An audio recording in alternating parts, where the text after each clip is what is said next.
Assalomu alaykum barchaga. Bizning navbatdagi matematikadagi darsimiz natural sonlarni qo'shish. Natural sonlar shu biz sanoqda ishlatiladigan sonlar, natural sonlar hisoblanadi. Misol uchun otamiz uyga keldilarda, "Men o'g'lim yo qizim maktabingda ishlatasan" deb 10 ming so'm pul berdilar.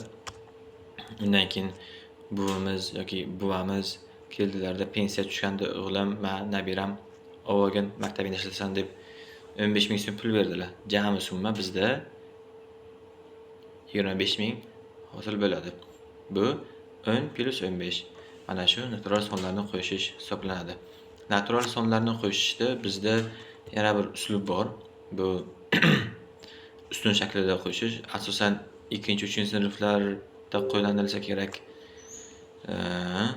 Bu yerda ko'rsatilgan 345 plus 621 natija oxiridan qo'shib kelinib hisoblanadi. Shuning uchun 5 ga 1 qo'shiladi, 4 ga 2 va natijada oxirida 3 da 6 qo'shilib 966 yasalgan. Yoki natijaga kelgan.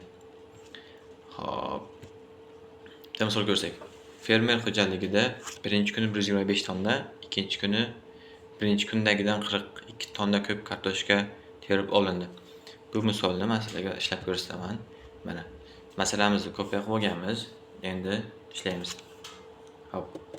Birinchi kuni 125 tonna, ikkinchi kuni esa birinchi kundagiga nisbatan 42 tonna ko'p.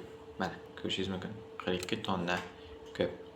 Bu esa bizga 125 tonna plus 42 tonna degani. Bu esa natijada qancha bo'ladi? 167 tonna hisoblanadi. 167 tonna hisoblanadi.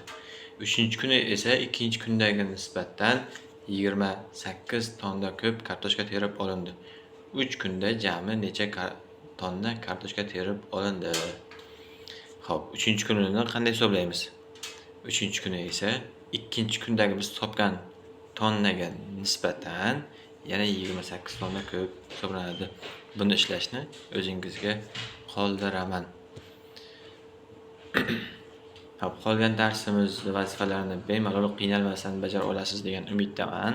Savollar bo'lsa yozib qoldirsangiz, imkoni boricha video qilishga, bo'lmasam yozma shaklda misollarni ishlab tushuntirib gruppaga yuboraman. Sog' salomat bo'linglar. Hammaga xayr.